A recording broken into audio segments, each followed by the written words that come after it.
तो कल की 2898 एडी मूवी आ चुकी है और मुझे ऐसा लगता है कि प्रभास भैया के फैन इसी उम्मीद से थे कि भैया के जलवे से इस बार थिएटर तो हिल जाएगा। हाँ भाई साहब, थिएटर तो हिला, पर सिर्फ प्रभास भैया के वजह से नहीं, फिल्म ही इतना जबरदस्त था, इतना बढ़िया प्रेजेंटेशन था कि थिएटर हिलना तो बनता था। देखिए इस वीडियो में पूरी तरह से फिल्म को लेके बात करेंगे, फिल्म की स्टोरी को लेके बात करेंगे, तो पहले से स्पॉइलर अलर्ट देना तो बनता है। तो फिल्म शुरू होते ही पहले आपको बढ़िया सीजीआई के साथ महाभारत की घटना को देखने को मिलता है। जैसे अपने बाहुबली में देखा था सिम, वैसे ही सीजीआई के साथ बहुत ही बढ़िया तरीके से प्रेजेंट किया गया है। उसके बाद एनिमेशन के थ्रू भी आपको थोड़ा बहुत दिखाया जाएगा और पास्ट के घटना को भी दिखाया जाएगा महाभारत के टाइम का, क्योंकि वो भी जरूरी है। जहां भगवान श्री कृष्ण अश्वत्थामा को यह काम सौंपता है कि कलयुग में भगवान कल्कि के जन्म से पहले उसे रक्षा करने का दायित्व अश्वत्थामा का है। उसके बाद प्रेजेंट डे दिखाया जाता है, मतलब यह 2898 एडी, जहां पे सब कुछ पूरी तरह से डिस्ट्रॉय हो चुका है, मतलब सब कुछ खत्म हो चुका है। धरती पे सिर्फ रेत ही रेत, रेगिस्तान ही रेगिस्तान है। पूरी धरती पे कहीं पे पेड़ पौधा कुछ है नहीं, सब कुछ सूख चुका है। और काशी जाते हुए जो गंगा नदी को दिखाया जाता है पूरी तरह से सूखी हुई है, वो देख के सच में डर लग जाता है भैया, फ्यूचर के बारे में सोच के ही। फिर दिखाया जाता है काशी शहर को, जो दुनिया का पहला शहर था और अभी यह 2898 एडी में दुनिया का आखिरी शहर बचा हुआ है, जहाँ लोगों का हालत सच में बहुत ही ज्यादा खराब है। लोग जैसे तैसे जी रहे हैं, पर कुछ बागी मतलब रिबेल्स मिलके अभी भी अपने लड़ाई को जारी रखे हैं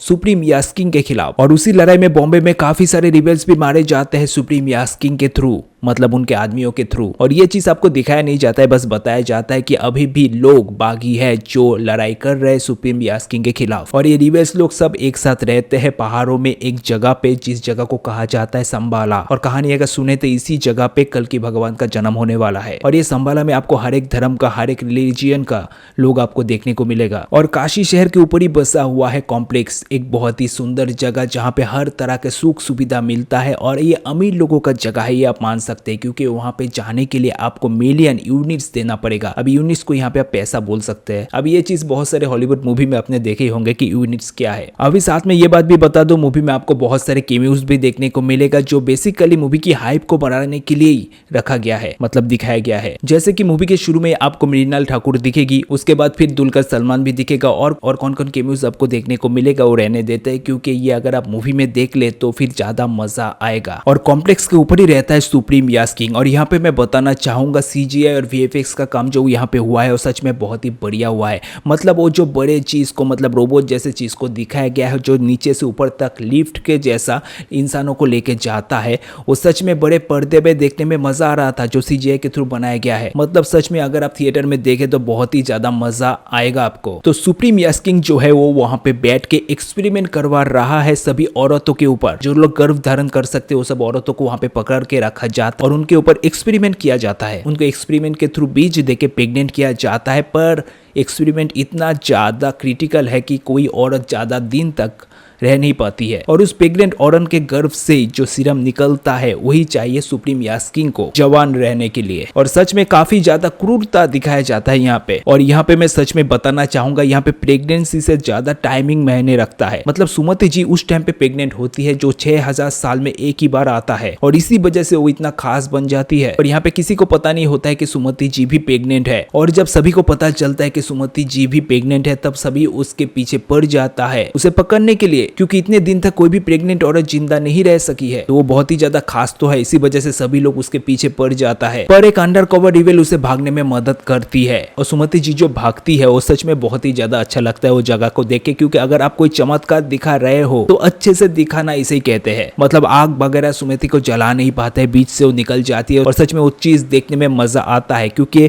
भगवान को धारण करके रखी है तो फिर चमत्कार दिखाना तो बनता है। उसके बाद सुमति को भागने में मदद करते हैं बाकी सब रिवेल्स, और सभी रिवेल्स मिलकर सुमति को लेके जाना चाहते हैं संबाला। पर यहाँ पे सभी बाउंटी हंटर्स भी सुमति के पीछे पड़ चुका है, क्योंकि उनके ऊपर इनाम रखा हुआ है 5 मिलियन यूनिट्स। और इधर अश्वत्थामा भी जाग जाता है, कुछ उसे महसूस होता है, और इसी वजह से वो कहता है कि अभी समय आ चुका है उनका उस काम को पूरा करने का जो काम उन्हें भगवान श्री कृष्ण ने दिया था, मतलब कल की भगवान का जन्म लेने से पहले सुमति जी को रक्षा करने का। और इधर भरे रेगिस्तान में अर्जुन के गांडीव धनुष भी मिल जाता है सुप्रीम यास्किंग के लोगों को। और इसी बीच नीचे शहर में एंट्री होता है एज ए बाउंटी हंटर के कैरेक्टर में भैरवा का, मतलब प्रभास भैया का, और उसका बस एक ही सपना है कॉम्प्लेक्स में जाना, और इसके लिए भाई साहब कुछ भी कर सकते हैं। अभी यहाँ पे कुछ देर के लिए ग्लैमर देखने को मिलता है दिशा मैडम जी का, और उतना कुछ खास रोल में उन्हें नहीं दिखाया गया है। बस दिशा मैडम के थ्रू ही प्रभास भैया को कॉम्प्लेक्स में जाने को मिलता है एक बार, क्योंकि दिशा मैडम का नौकरी वहां पे लग चुकी थी। अभी सेकेंड पार्ट या थर्ड पार्ट में उनका कोई खास रोल हो सकता है, पर इस मूवी में तो कुछ खास रोल नहीं था दिशा मैडम जी का।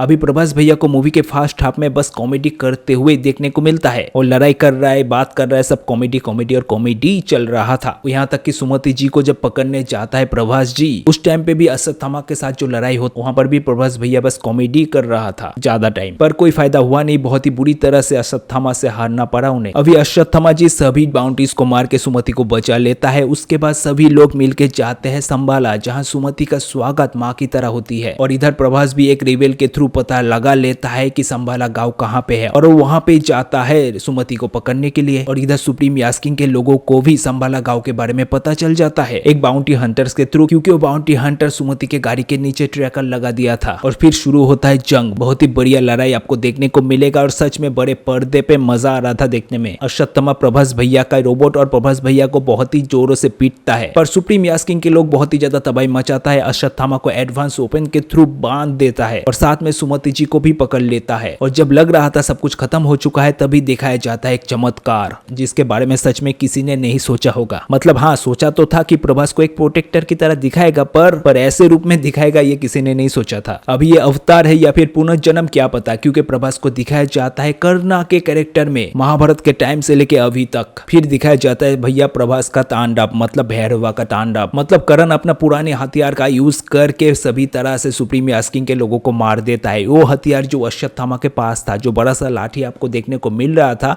वो एक्चुअली करण का हथियार ही था, जो बहुत ही ज्यादा पावरफुल था, और कहा जा रहा था कि वो अर्जुन के गांडीव धनुष से भी बहुत ही ज्यादा शक्तिशाली है। तो सच में बहुत ही बढ़िया लड़ाई उस टाइम पे देखने को मिलता है, और गुस्बम आ रहा था भैया देख। फिर लड़ाई खत्म होने के बाद फिर से हमें चौंका देता है, क्योंकि प्रभास भैया अचानक से सब कुछ भूल जाता है। मतलब ऐसा लग रहा था कि कर्णा का कैरेक्टर उसके अनकॉन्शियस माइंड में है, मतलब सबकॉन्शियस माइंड में है, और जब वो प्रेजेंट माइंड में आता है, मतलब अपना कॉन्शियस माइंड में आता है, उस टाइम पे वो सब कुछ भूल जाता है, और एज ए बाउंटी हंटर वो फिर से सुमति जी को लेके भाग जाता है। फिर हमें दिखाया जाता है मिड क्रेडिट सीन, जहाँ पे एक बूंद जो सीरम सुमति के गर्भ से निकाला गया था, उस सीरम को लेके अपना सुप्रीम यास्किन सच में बहुत ही ज्यादा ताकतवर बन जाता है। मतलब एक बूंद की पावर आप समझ लीजिए कितना ज्यादा है, और पूरी तरह से ठीक होकर अर्जुन के गांडीव धनुष को उठा के अपने असली रूप में आ जाता है, और वो अभी जाएगा सुमति के पीछे उसे पकड़ने। और हम सब जो सोच रहे थे कि ये 2 पार्ट में आने वाला मूवी है, असल में दिखाया जाता है कि एक सिनेमैटिक यूनिवर्स का पार्ट है। मतलब इसके बाद और भी पार्ट्स आएंगे, मतलब एक आए या फिर 2 आए, पर आएंगे जरूर, और एक से ज्यादा ही मुझे लग रहा है क्या। तो अभी सच में मैं बोलना चाहूंगा कि फिल्म तो बढ़िया है। फर्स्ट हाफ में आपको थोड़ा बहुत बोर फील करवाएगा कुछ जगह पे, क्योंकि स्टोरी बिल्ड करने में थोड़ा बहुत टाइम ज्यादा ही लग जाता है यहाँ पे,